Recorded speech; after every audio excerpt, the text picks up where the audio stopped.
Arsenal nil, Newcastle United 1, leaving us in 5th place, 7 points behind Liverpool. The question is, are we already too far back in early November?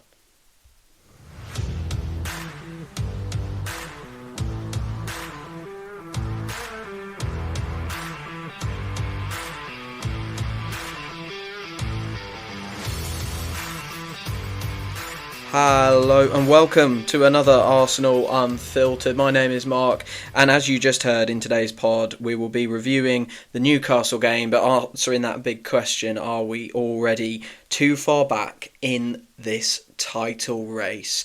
It is currently 8:15 on Sunday. Usually I do these as sort of instant reactions, but I wanted to let this one sit a little bit because I think it's the first game where we've dropped points where I think there are no mitigations, right? There are no excuses, no refereeing decisions, no major injuries. You know, we're still missing Ødegaard, but that's only one player.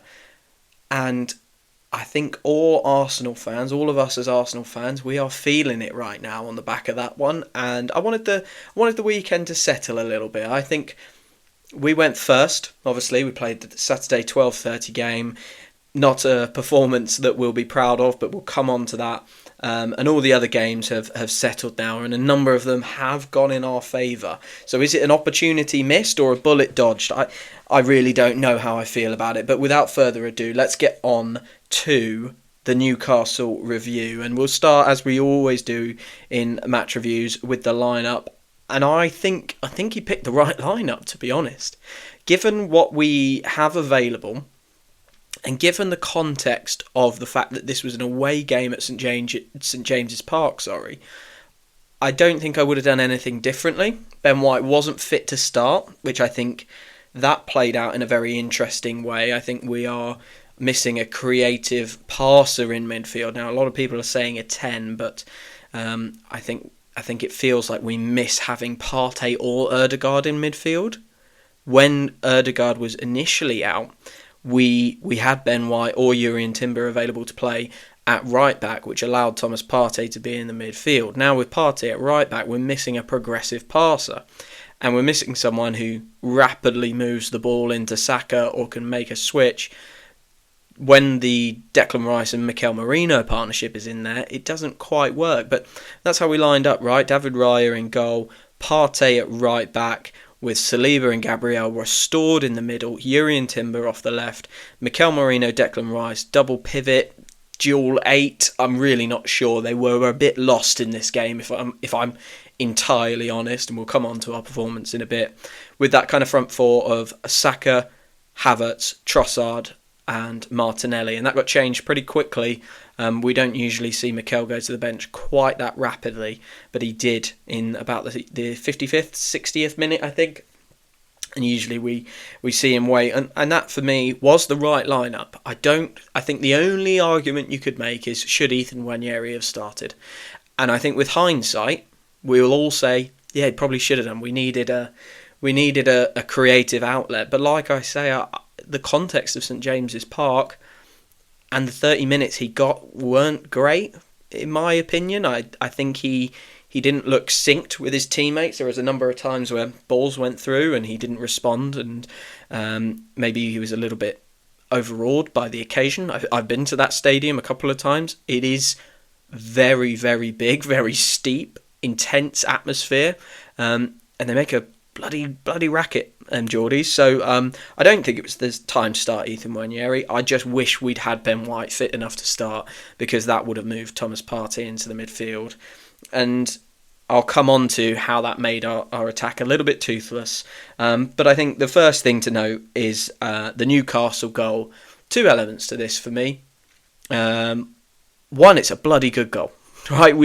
Sometimes you've got to hold your hands up and just say, you know what, they've done very, very, very well there. And Anthony Gordon puts in a cross of, tip-top quality. If Bukayo Saka put that cross in, we would be talking about it for weeks and weeks and weeks.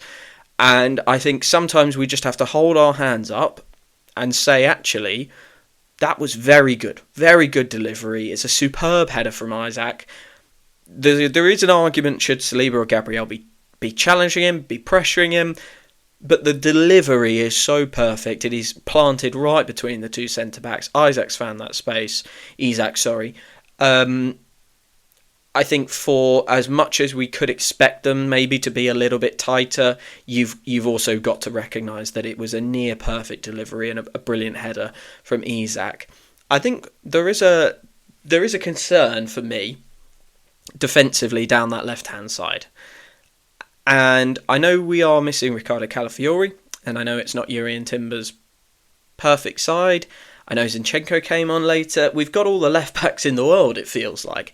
And we can't stop conceding down our left-hand side. I no longer think it's a personnel issue. It feels very much like that's where we are willing to take risk. And I think of the Liverpool game where Mars Lewis Skelly was called out a little bit with Jakub Kiwior. He was stepping forward, trying to make an attack, trying to start an attack, and got caught out of position from that. We have seen in this game a ball over the top, which Gordon got onto and then delivered a fantastic ball, but he was just not tightly enough marked. And I feel like the amount of goals that we can see down that left-hand side has got to be something structural, has got to be an issue that we have to resolve tactically now, because we have players in there of a really good quality now. We're not looking at Zinchenko being our best option and saying, oh, he's great on the ball, does great things into the midfield, and we'll happily sacrifice that because we need his progressive passing. What I think we're looking at now is actually we've got players who can do a bit of both in there. We've got Jurrien Timbers, we've got Riccardo Calafiori when he's back fit, and hopefully that's very soon. We need him back. We need his positivity, we need his front-footedness. But we have to change our system because those players are good players. They would play well in a number of Premier League squads, most Premier League squads. Jurrien Timber is going to compete for a place. Riccardo Calafiori is going to compete for a place. But we're still conceding a lot down that side, and we need to do something about it. I don't know if it's something to do with Gabriel is the very front-footed option, and then we allow the left-back to go as well. I do sometimes prefer it when we've got Ben White inverting, because I feel like that gives, the left-back stays in his position a little bit more, is a little bit more tactically disciplined, and allows more of a balance in the defence when Gabriel goes hunting someone. He typically does that a little bit more than William Saliba. William Saliba sits. I feel like that is actually a really good way to start resolving some of that tactical, and I do say tactical because I no longer think it's individuals, that tactical frailty down our left-hand side. We've got to do something because we keep conceding down there. So, for me, like I say, get Ben White back in that team, get him fit, get him well again, and allow him to invert. And you'd have then Ben White stepping into the midfield, Saliba a bit deeper, sweeping up, Gabriel stepping on to attackers in the transition. Actually, a lot of football's played in the transition, so we could have a scenario where Ben White's inverted into the midfield, we lose the ball, and Gabriel has to step up. And you've almost got like a two-tiered defence a little bit, trying to push and quickly stop a transition. If that happens all on the left-hand side with the left back into the midfield and Gabriel trying to stop a transition, you've got a problem, you've got a gap there. So let the left back be an old school left back and let's invert from Ben White's side. That is what I would personally do to resolve that tactical conundrum. But yeah, put our hands up. Great goal.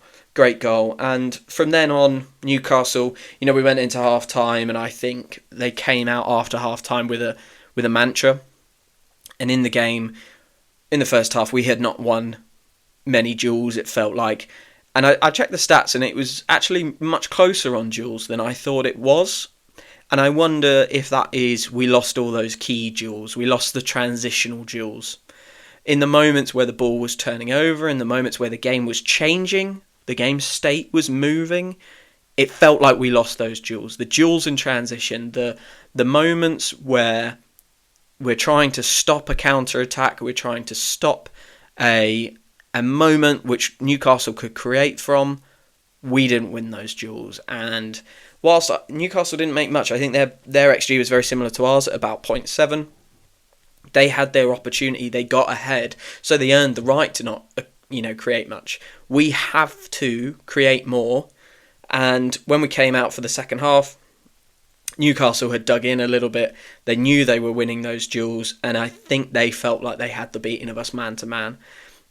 And a lot of people I've seen online over the last 24 hours are talking about, can't wait till we have Martin Odegaard back, Nwaneri needs to play, Arteta needs to be more ambitious, he needs to be more offensive, needs to use Kai Havertz differently. I've seen all these things, right?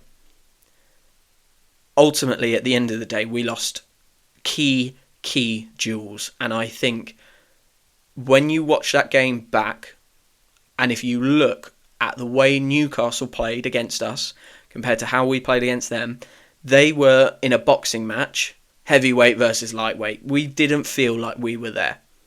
And that's maybe a harsh opinion. It's also not an opinion that I've seen this go around, which is crazy, that kind of means that they're not trying. I don't buy into that, professional footballers who are competing near the top of the table. Obviously, we're a little bit further off than we'd like to be right now, but near the top of the table, they're not going to not try. That's not a thing that's happening.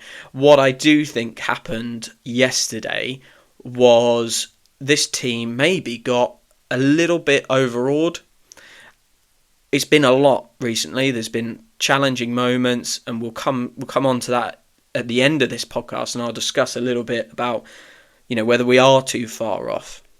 But they've been a very challenging start. You lose your captain, you have a lot of red cards, you have a lot of away games, and you have some difficult opponents. We've played PSG, Liverpool, Tottenham, Manchester City. You come to a game like this where actually you should win, but the other side is a very good side as well, and you're away as well. All of these things, you've got to remember that these guys are human, and that could happen, and they could be overawed. And there were some moments where, like I say, we lost the duels in the second half.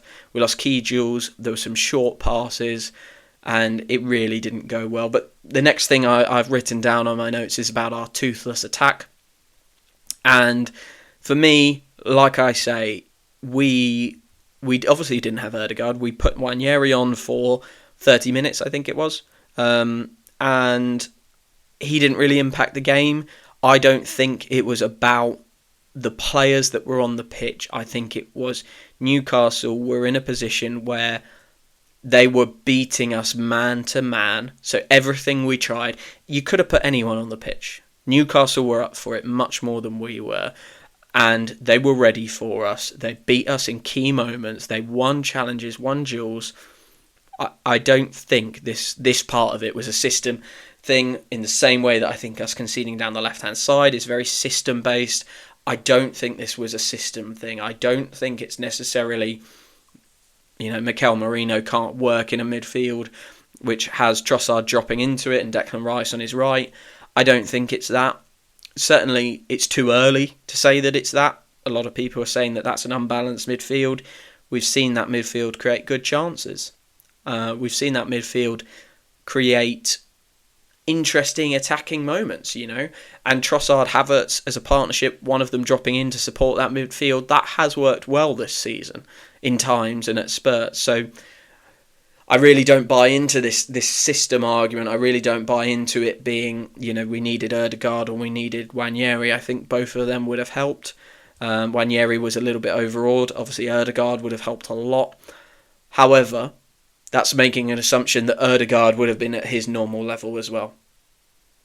I don't think anyone really can walk off the pitch from yesterday and say that they were in a good level. And we lost those key moments. We often attack by winning the ball back high up the pitch and turning it over in a transition. I can't think of a single time we did that yesterday. We attack as well by launching from deep and being fast in the transition. We didn't do that at all yesterday, and we're seeing less and less of that as the season goes on.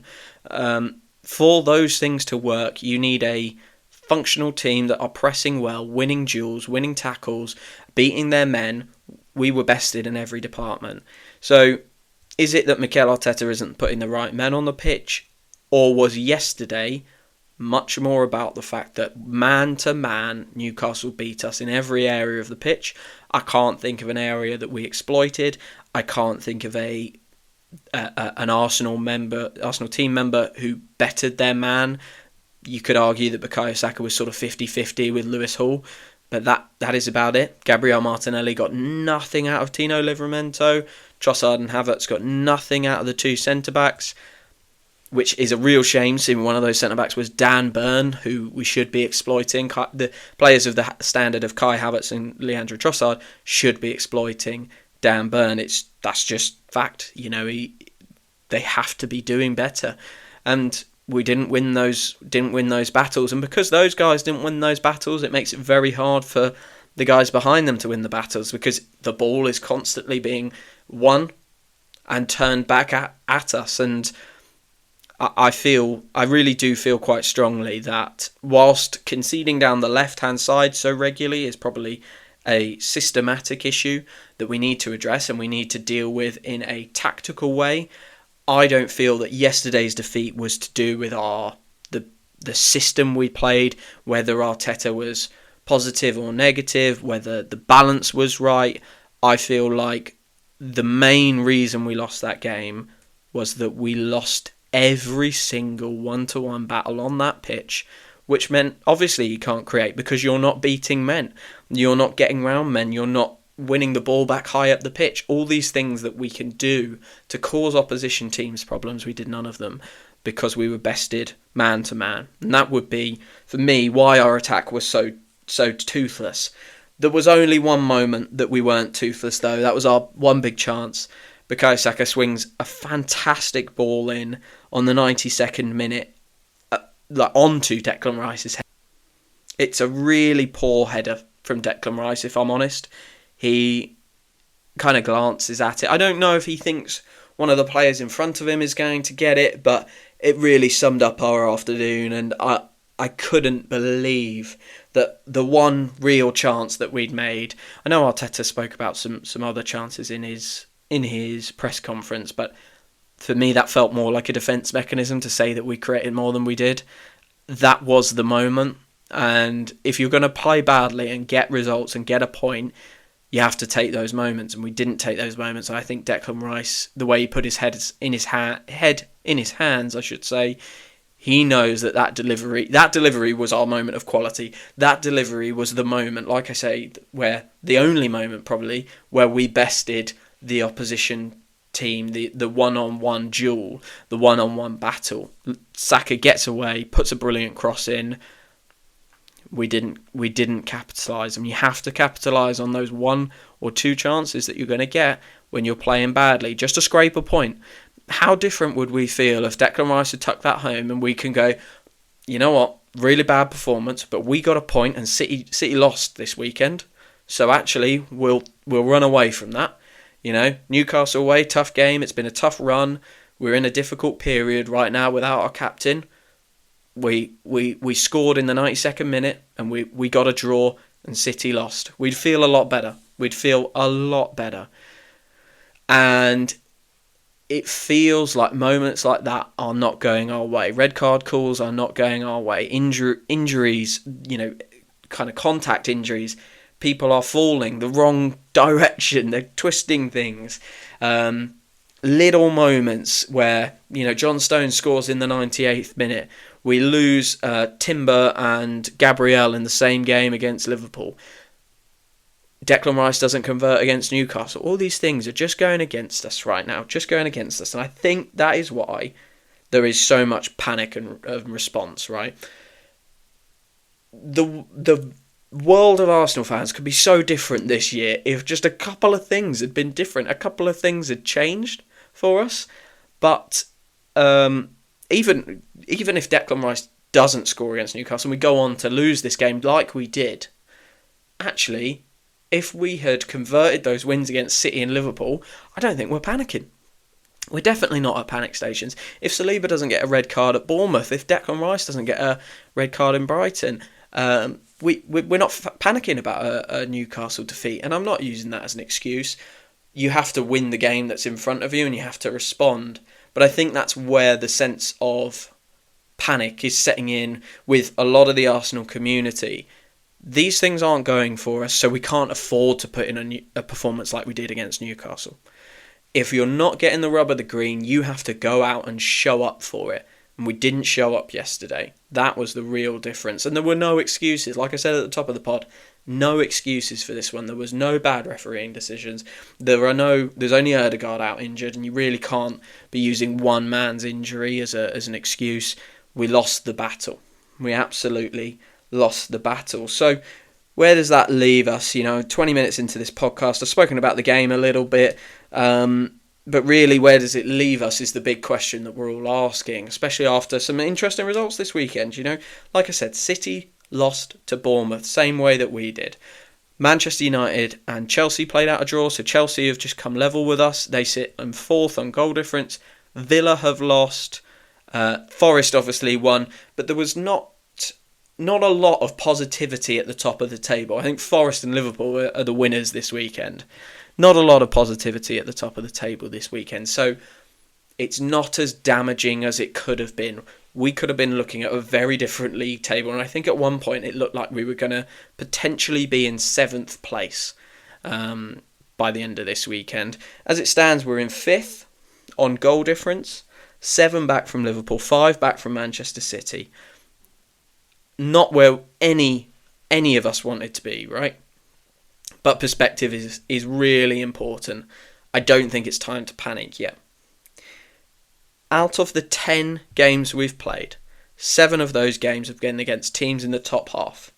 By the time we play Chelsea away next weekend, 8 of our 11 games will have been against teams in the top half. 6 of those 8 games will have been away from home. Okay? It's a very difficult thing to do right now, having watched that Newcastle performance and having watched so many things go against us this year. But it's not time to panic. It really isn't. Ødegaard will be back soon. When you get not only your best attacking player, your best creative player, and your captain back, the boost from that will be massive. We will also, by the end of this year, have levelled these fixtures out. It's been an incredibly tough start with managing multiple competitions already. The Champions League has not been super kind to us already. I think we've probably played in the first, or will have played in the first 4 games, the 3 hardest fixtures we've got, in my opinion. PSG, Atalanta, and Inter. 2 of those away from home. So, lots is going on for Arsenal with the red cards we've had, the physical toll that puts in, the injuries that we've had. We've not had our captain for any of it. I'm not saying we've been good. I don't think we've been good. I think we should have won games like the Bournemouth game. We definitely needed to do better yesterday. Like I say, no excuses for yesterday. No poor refereeing decisions. Only one injury.